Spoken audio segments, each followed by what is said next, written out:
Hello अनि दर्शक नमस्ते। फेरि पनि स्वागत छ तपाईहरुलाई मेरो नयाँ भिडियोमा। आज चाहिँ म यो तपाईहरुलाई अस्ति चाहिँ देखाएको थिएँ उता यो पारीपट्टि, यो पुरै पारीपट्टि छ नि, यो चाहिँ अकबरे खुर्सानीको बारीमा। आज चाहिँ यो पछाडि देख्नु भएको छ तपाईले, यो पुरै सिमला मिर्च लगाएका छौं हामीले यहाँ चाहिँ। अब यसपालि जाडोमा चाहिँ खासै राम्रो चाहिँ भएको छैन हैन। यो पहिलो पल्ट भएर होला सायद। अब हामीले कोसिस चाहिँ गरेका हौं, तर खासै राम्रो चाहिँ भएन। अब देख्न सक्नुहुन्छ फल्न चाहिँ फलेको छ, त्यस्तो नराम्रो पनि भएको छैन, तर ठिकै छ। तर यसमा चाहिँ यो यतातिर पुरै मृगले खाएर खासै राम्रो चाहिँ खेती भएको छैन यसपालि। अब यसलाई पनि व्यवस्थित गरेर गर्ने कोसिस जारी छ हाम्रो। तपाई यो देख्न सक्नुहुन्छ। यो सिमला मिर्च चाहिँ हामीले खासै धेरैमा लगाएका छैनौं। यो त्यहाँसम्म भइहाल्यो। अब यो यता यो ठिकै भएको छ। अलिकति हामीले उत्पादन गरेर बजारमा बजारीकरण गरिसकेका छौं हैन।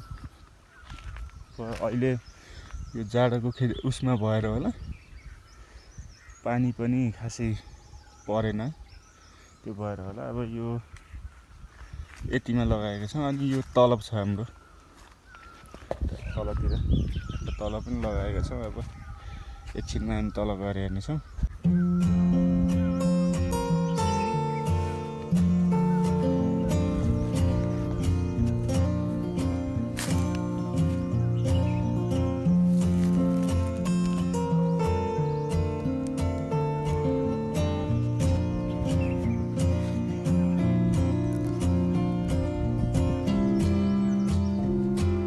यसपालि चाहिँ यो खासै राम्रो भएन भन्न हुन्छ। पानी परेन असम।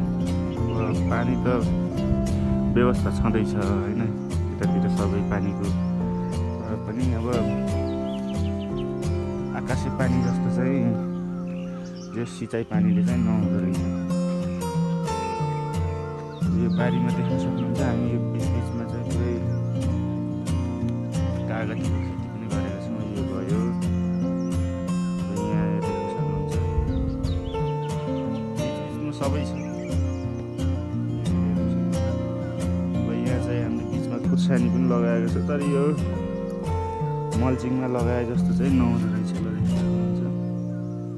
यो मल्चिङको बीचमा लगाएका थियौं, तर भएन खासै राम्रो।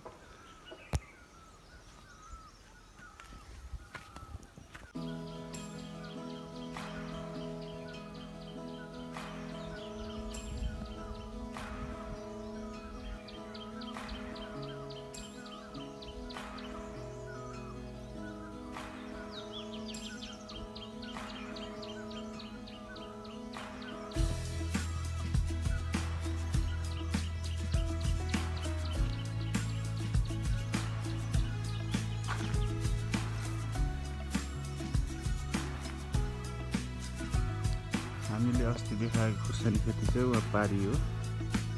त्यो पारीको बारीमा चाहिँ हामीले खुर्सानी, अकबरे खुर्सानी लगाएका छौँ भने यहाँ चाहिँ पुरै सिमला मिर्च देख्न सक्नुहुन्छ। यो फलिरहेको छ यहाँनिर चाहिँ।